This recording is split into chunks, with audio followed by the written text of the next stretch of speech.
Thank you so much. Just get my slides going. So hi again, everyone who's still here.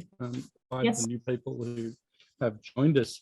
I'm here still on Darkinjung land, and I pay my respects to elders past, present and emerging. So it's a long day. Here I am at dinner time. I hope I'm not holding anyone up for dinner. But I think I'm the lucky proponent that Fred's given a back-to-back talk. So this actually becomes a lecture for the next 50 odd minutes. I've got a couple of things to go through. If you saw my talk this morning, you realized I have a few personas. This talk's firmly back in the Macquarie persona. So this is talking on behalf of Macquarie University, certainly on behalf of education, on behalf of the Faculty of Arts. Michael, let's just try and split it in the middle though, so we don't. Oh, definitely. No, don't expect 2 minutes. I hopefully will have questions. I think the first one will go a bit quicker than the second one.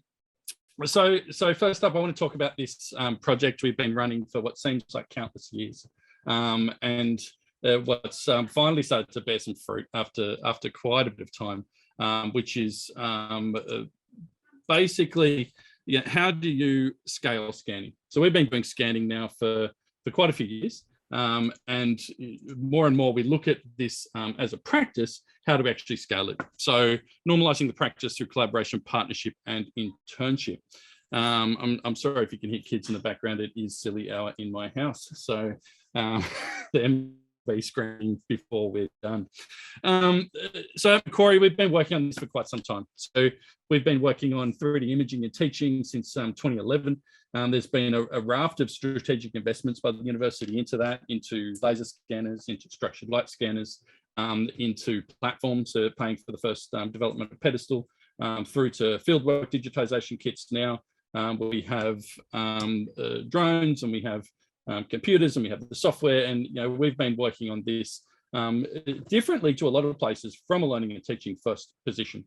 That this was really, how do we improve our online learning, and how do we improve our blended learning? But more and more that's filtered into research, and obviously the teaching research nexus exists, and we work within that as well. There's a range of projects that some of which you've heard about today, and I don't need to go into them. I like to show this chart in these talks. So this is something I developed about 6 years ago now. And this was a map at the time. So I tried to take a few steps back and say, what are we doing? What can we do? What should we do? And where does it all fit together? So where there's the input stages on the left, so we've seen a bit of 3D modeling and Blender and things like that. Digitization obviously exists in a range of technologies there. 2D photography and photogrammetry, or even open sourcing models from the web that we do more and more nowadays. Over on the right was the output stages. So doing it on the open web at the time 6 years ago was still quite new. VR, AR, 3D printing was all the rage, which we still do. It's just become a bit normalized. And then in the middle, all these questions around how we actually store it, how we transmit it, how we deal with the rights and all of those things. And looking into this, we saw some obvious opportunities for our students from the beginning for what we're doing. So Pedestal at Macquarie, where it came from, this is sort of what we've done over those few years. There are many, many hundreds of things. Up to the point now that I'm scanning hundreds of things a year, so it's really accelerating. We purposefully, the majority of what you see here is learning and teaching samples. So these have been digitized for a learning and teaching purpose. Some in outreach, so some into high schools, mostly into our programs at the university. But it's just grown across disciplines. It's grown across faculty boundaries, and it's just something we do now at Macquarie. So I get asked these questions, being in the centre of this for quite some time. I used to get asked the why digitize and what is digitization. I don't get asked those anymore. Something's happened in the last 10 years. People get it now. So those questions I don't get asked anymore. But the ones I do get asked all the time are where can I learn this, and how do I get my items scanned? So where can I learn this from students? We actually don't have any formal programs. We don't teach 3D scanning. We use it for teaching, but we don't teach it. A lot of the time then that equals, how do I get my stuff scanned for learning? Like if I want to teach a class with objects, how do I do that? So I get asked these questions a lot. And the more and more we did it, the more we started to get them asked by external bodies, by councils, by museums. Like these are the questions. So what we did to answer that was create this concept. And it took many years in the making to actually formulate into a something. And we now call it MQ3D ScanCorp, which is a simulated workplace. So we developed a bureau in the Faculty of Arts. It uses the purpose-built facilities and all those existing investments that I spoke about. The employees of this bureau are students. So we draw students in for internships to the bureau. We treat it as a proper company where we take on jobs from real clients.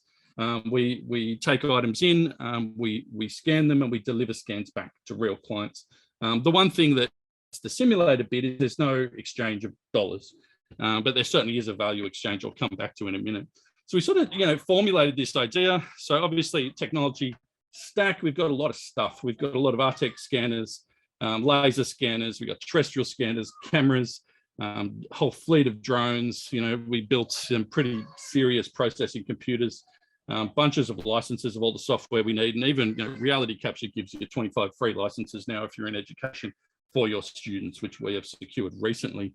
And we have a facility. We have a purpose-built museum in the New Arts Precinct, and which has a curation area, which has the climate-controlled storage and all of these things. So the human capability we draw from our PACE program. So at Macquarie University, we have a program called PACE, which stands for Professional and Community Engagement. So all of our undergraduate students are required to do a PACE unit in the course of being an undergraduate, which means up to 75 hours of internship time. And usually they're going external to a company. So they can now apply to be part of MQ3D ScanCorp for their internship. We mostly draw it from our Arts Cultural Heritage Unit, which is a PACE unit in the Faculty of Arts. It's the required unit for archaeology and history students, but we also draw PACE students from geology, paleontology, elsewhere in the university, where they really have that interest into 3D scanning and want to learn that. And I've been drawing on postgrads, recent grads. Again, a lot of those people have asked me those questions over the years. How do I learn this? We give them an opportunity to come in and learn on the job, so to speak.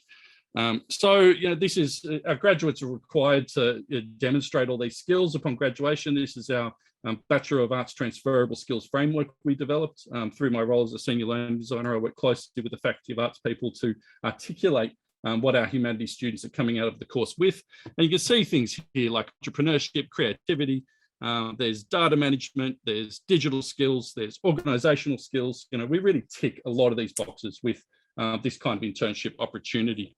And then the clients. So we actually want these students to learn on the job, which means not faking it, not just scanning things because it's a thing that we can scan. So we have an open call inside the university where we ask academics to come forward and to nominate items they need in teaching. We have standing engagements with the museum and researchers where we scan stuff for research purposes. External councils and museums more and more now, and I'll talk about the City of Parramatta as a client, and even private heritage and private needs starting to come forward.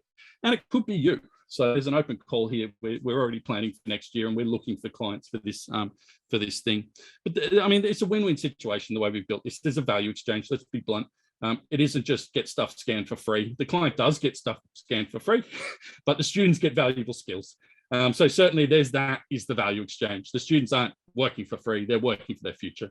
The clients are getting something for free, but they have to be patient in a way, and we prioritize based on needs. And the university obviously gains reputation, which equals enrollment. So we're quite honest about this value exchange. We're not trying to exploit anyone. To scale this properly, we need to put this up front and make sure we cover it. So we've been doing it for years. So before 2019, it was very ad hoc. I took interns on. You can see that top row there was scanned by one of my interns, Tom, who's now the 3D digitization officer at the Australian Museum. He scanned a bunch of trilobites a couple of years ago and ended up learning 3D scanning and went on to do it as a career. The bottom row there, we took a lot of PACE students into our museums just to really give them the opportunity. And we scanned a lot of stuff, but it was only with Artex scanners. It wasn't photogrammetry. It wasn't really for purpose. We more gave stuff to scan because they needed an internship to do, rather than gave them stuff to scan because we needed it scanned. And so it was a good process, but it wasn't going to work for external clients. So we formulated the way to do it properly, and this is what happened when I started. It was session 1 2020. I sort of lined up some clients. I was ready to go. The museum had closed that we were doing the old one in. I had 4 PACE students and 3 clients. And then COVID happened. It was literally the third week of March. The fourth week of March, we were all ordered to go home. So I packed up a whole bunch of skulls and rocks from my clients, took them to my garage that you can see there, the same garage I'm in now, and scanned, because I wanted to make sure the clients didn't get, they still needed stuff scanned, but I ended up scanning them myself, that you can see there. But that's the way I spent last winter, same way I spent this winter. So that happened, and that wasn't great. But then lockdown finished. So session 2 last year, it was too late by the time we got returned to campus to actually do anything formal. But I did have 3 volunteers. So you can see there's Zach, Louis, and Charlie are in the frame. They're the 3 volunteers that I've got. This is in our museum curation space. And Parramatta Council came in and loaned us 10 items to do a little pilot. So basically what that meant was that, we had a way to trial this. Does it work? And it did. We scanned some stuff for Parramatta. That was the watering can you saw this morning if you were around. We did some scans in quite a closed way, and we knew this was going to work. So fast forward to start of this year, we launched. We took 17 interns. That was a lot. I did 4 mornings a week, 4 3-hour sessions a week during session for 13 weeks. 12 of them were PACE students. 3 were postgraduate, 2 recent graduates. I ran over 200 hours of scanning sessions with these students in a semester. So we had 6 clients, 1 council, 1 heritage firm, 2 geologists, a biology museum, and a geographer. And we ended up delivering 95 individual scans. So this is, 200 hours, 95 scans, 2 hours a scan. We're starting to get to scale ready. But it was cost neutral. So all these clients ended up with scans. And you can see there's a couple of students there on the right using a handheld Artex scanner. So we certainly start there. We teach them the basics using structured light scanners because they learn about 3D, they learn about data formats, and then we move into teaching them the photogrammetry process. I explained this morning, and other combination processes where you use the 2 together. So then I'll just play this, it's a bit of fun. It might not quite be the place for the ancient antiquities of Egypt or Rome, but this was in June. It's to be a treasure trove for budding archaeologists. And now modern technology is assisting to preserve the precious objects for generations to come. The widespread redevelopment of Parramatta over the last few years has meant a rich seam of artefacts being unearthed from when the area was the breadbasket of the new English colony.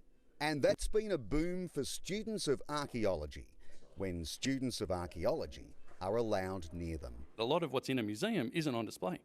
It's in storage. Even if allowed near them, given their antiquity, there'll be nominal chances of touching them. Being able to pick it up and to look at it and feel it. I won't play the whole thing. The link will be in the, I can paste the link a bit later, or you could find it. But yeah, we got the news to come out. We did a little story on the internship. We did a little story on Parramatta. The end result of the program was, on the left, you can see selected outputs from the geologists that we really reinvented the teaching collection, as you'll hear from Nathan Dashko tomorrow, that talks about virtual field trips and how we've gone from there. On the bottom right was some items from a heritage firm. So these were fresh out of the ground, and they were actually being used as part of the research project and part of the documentation project. So these weren't artifacts that have been sitting on a shelf for years. They were they're brand new, being studied, to the point that we didn't know what they were. So it was quite interesting to now use this purposefully in that private heritage sort of realm. And then on the right there, you can see the city of Parramatta. You can see what ended up happening there. So I will just show a couple there. So city of Parramatta went from having a few scans. This bottom row down here was one of their early pilot programs where they brought in an external to, all of these rows up here, which is all the items that they loaned us. And that we ended up scanning with the student internships. But so there were some things like this. This was an imprint from a stamp. So it's learning structured light, it's learning laser scanning, it's learning that where photogrammetry doesn't work. So this is quite a small paper imprint. If you actually look at that, that's off a stamp like this. Right, so which is a wonderful old, it was really heavy, a stamp that we scanned with photogrammetry and a structured light scanner and combined them. So these were very difficult processes. I was teaching the students on how to actually master very difficult scans, through to things like this, which is a Ming bowl. This one had a perspex bottom, so they had to learn how to deal with problematic areas of scans, through to your general pipes. The cap that I showed this morning, that's quite cool. It came up really, really nice, right down to the stitching and everything involved in that cap, through to plates. This one's a structured light scan, something that's quite difficult with photogrammetry, so you end up doing it with a structured light scanner. This is also a structured light scan, and then things like this, that's a cast iron door that we did with photogrammetry. So you can see that Parramatta Council then could extend their heritage and could extend the work that they were doing in that area. Obviously, Happy People was the other result. So there's me with our executive dean on the right, with the Lord Mayor of Parramatta, Councillor Dwyer in the middle, Janelle Blucher next to me, who's the heritage. She runs the Heritage Centre at City of Parramatta, and all of the students behind us, sort of showing the wonderful sort of story that we ended up with at the end. So what's next? We're starting to plan for session 1 of 2022 now. So which means we don't know how big this is going to get. Certainly we're expecting quite a lot of PACE students after that result, but we're open to expressions of interest from anyone within the university want to be involved or without. So please do contact me through my university email if you're interested in being part of this initiative that we're running. The plan is to, we very much focused on object work. We were sort of still COVID shy. Field work was still a bit of a no-no. So, we want to move into fieldwork next. So teaching the cohorts how to deal with fieldwork. I'm going to be talking about that in my talk next, and getting into drone work and that kind of work that we do as well. And we're also considering creating some bespoke training and internship opportunities outside of Macquarie, or beyond Macquarie, I should say, because I still do get asked those questions by Macquarie people and non-Macquarie people. So yeah, I still get asked these questions, but now I have an answer. I have more than one answer, by the way, depending on who you ask, but I am speaking as Macquarie right now. So where can I learn this as MQ3D Scan Corp? Can I get my items scanned? Yes, contact us. And this third question is the one I get asked a bit now, and it's a good one to be asked, because this is, I think you can see how much we've scaled to where we are now. How can we scale this? And this is really where, my dream is normalizing 3D scanning, where it's just like photography in a museum. It's just something we do. It's normalized, it's quick, it's easy. And certainly if you saw my talk this morning, I think you sort of get my belief on we can do that. It's a training problem, not a technology problem, is to get to that position. So any questions? So I'm 6 minutes early, so I did leave room, Fred, for everyone to have a stretch, but I was hoping we could have a bit of a chat around, maybe other people scaling this, or what your thoughts are around this. Yeah, thanks, Michael. And that was great. And I really enjoyed when you were talking the all involvement of students. Are those students coming from archaeology or also from engineering backgrounds? Yeah, so we have had from engineering before. Certainly over the last couple of years, they've been using it in human-powered vehicles at Macquarie. So we have a team at the engineering faculty that makes, they're trying to break the land speed human-powered record. So they build, streamlined bikes every year. And what we usually do is that, they use the scanners to scan the rider, to actually build the bike around the rider. So we have had engineering students before. But then we also get them as clients. So you have to understand, so there's that kind of double-edged marketplace. If you talk about this internally, sort of as a business opportunity, there's that, they can come in to learn the technology, but they can also use the facility to get stuff scanned that they need. So, only last week, I scanned some shark heads because I had some researchers that were studying electrical receptors on a shark head, so they needed some scans done. And I'm the guy at Macquarie they asked. So I trot on up with a scanner and I scan a shark head. That's the kind of stuff that now we feed into the program. And we actually get, we teach students how to scan that, and they're learning, the client gets something scanned, and it's a better way to scale it internally. But to answer your question, yes, a lot of archaeology students, a lot of history students. I am based in the Faculty of Arts. all of this facility is based in the Faculty of Arts. Believe it or not, we're not in science or engineering. We are. This is a full arts facility in humanities at Macquarie. But yeah, like I teach into paleo, I teach into biology, I do guest lectures across the university in this. And that tends to be a feeder program for students as well, because once they learn about what we do, and I find it really interesting where you get a geology student and you get them scanning archaeology stuff, or you get an archaeology student and you get them scanning rocks, and then you get them working together. And this really wonderful sort of cross-disciplinary thing happens in the workplace, which is, you know, you're learning the technology and you're learning how to scan difficult things, which is quite often outside your discipline.